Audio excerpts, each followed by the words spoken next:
Leading Britain's conversation. LBC with James O'Brien.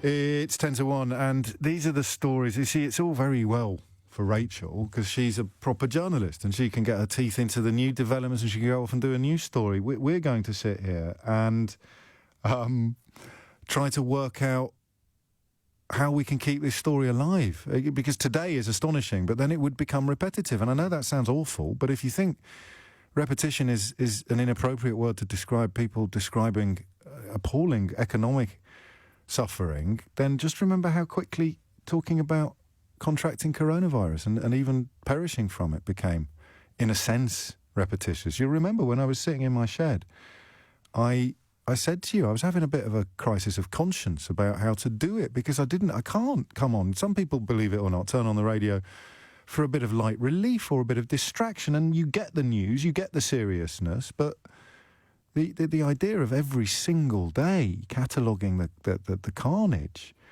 was close to unthinkable. After a while, I mean, at the beginning when it was all brand new, you had to do it. It would have been deeply irresponsible not to do it. But how we keep this alive, well, that's our job. That's why they pay us the big bucks. 12:51 is the time. Priyanka is in Heathrow. Why did you pick? What's your story, Priyanka? Oh, hi, James. Hello. So I'm calling actually from Slough. Okay. I bought a home, my current home, about 3 years ago. I'll tell you a bit about my story. Sorry, I'm rambling now. That's all right. Take your time. So I was diagnosed with cancer about 5 years ago. Decided to downsize my home. Thought, a safe option is a newly built home. Yes. They're safe. They're effective. It's what I need to do at the point. Moved into a beautiful new apartment in Slough. Yes. And now have heard last year that this home is not safe either.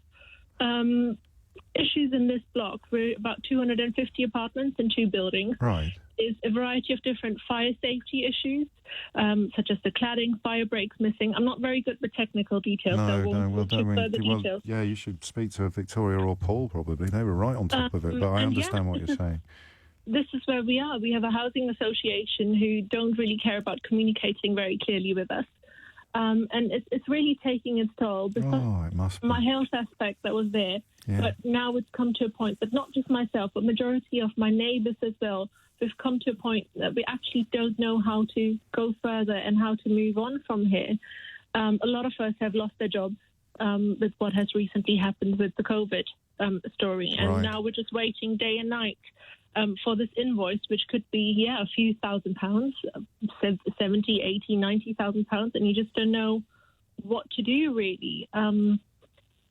It's very scary because, all our life we work to get a home thinking that this is your ultimate goal.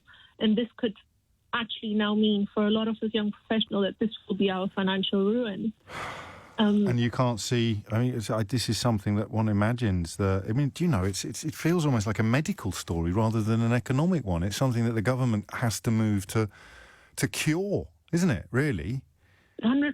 I mean, if I tell you stories of my neighbours, as someone who says she's seriously, struggling to wake up in the morning, facing severe depression, and said she doesn't want to live anymore. Someone else had to take the awful decision to not continue a pregnancy because they said, I can't afford to. If this bill comes in, I can't afford a child potentially. God. These decisions are life-changing. It's not a bill, a grant that needs to be signed off. There's people's lives that are here at stake on a daily basis. And as the last caller, like Ricky said, her maternity leave, and most likely her whole life. Yeah. This is impacting lives, not just ours, our children, our future. Something needs to be done about it. Something does need to be done, and usually that's a slightly hollow, tabloidy phrase, but on this occasion, as is always the case with cliches, every now and then they fit the bill quite perfectly. Priyanka, sorry, forgive me. Just the one thing which I wanted to say, I don't really care who steps in, but one thing that needs to be important, leaseholders, long-term tenants, we don't own the building, it's not mine. So what is really important, that we're taken out of this equation. We need to be taken out of this equation whatsoever. Let it be the insurer, the government, whoever needs to step in. They can sort the finances out later. But people's lives are at risk. Their futures are at risk. I'm longer? running out of words. I'm running out of synonyms. I'm just stunned. And I remember I already knew, but I hadn't perhaps focused on the human element as much as I'd focused on the legal element.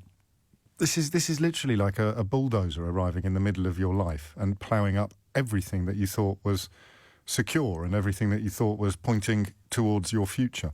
Lauren's in Boreham Wood. Lauren, what would you like to say? Hi, so I think the stories are horrendous, and I'm actually coming at this from a really different perspective as a buyer. Yes. So I'm a first-time buyer. Phone line's a bit rubbish, Lauren. I don't know what you've done since you spoke to the producer. We'll try and fix that up if we can. In the meantime, a quick word of Ritu, who's in Bromley. Ritu, what can you tell us? Hi, James. Thanks for covering this. I'm actually a co-founder of the UK Cladding Action Group. Yes. When did you found it? Sorry. We founded it in March of 2019, and we wanted to get leaseholders like the ones we've been speaking to together in order that our voices were heard by those at the echelons of power, because this is having such a massive impact on our lives, And you might be able to answer this question. I really hope so. What would fix everything? We see this clearly as a failure of the building safety regulatory regime in this country, right, which has caused thousands of buildings to be built with impunity and with no regard for the safety of people living in these buildings. Yes. It's not about one political party. It's about, I understand that. I completely agree, decades. and I completely understand, but I am short of time. So what does success look like?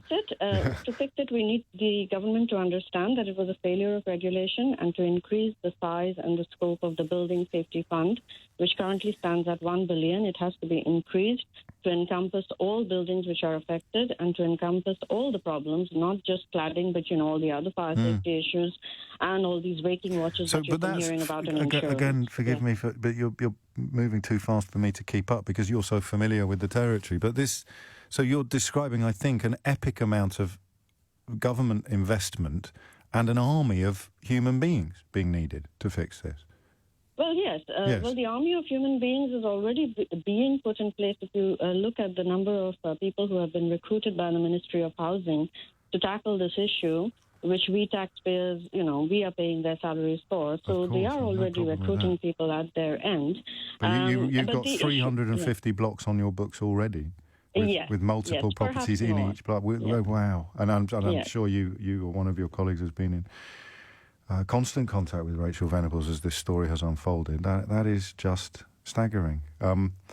Ritu, thank you. I just want to squeeze in one more, although we'll have to be brief. Andrew is in High Wycombe. Andrew, what would you like to say? Hi, James. Hello, quickly, I just bought my flat 3 years ago, and it was a restoration project, and I've done all the work. 3 years later, we finally found a buyer. Yeah. I was put on the market, finally found a buyer last 2 months ago. And then all the work had been done by our solicitors, their solicitors, and then we found out 2 weeks ago that no lender would loan on our property due to the cladding and needing an EWS1 form. So we went to our housing association requesting an EWS form, and they just don't want to know. They won't give us any reply. I left them urgent emails telling them to reply to me with nothing back.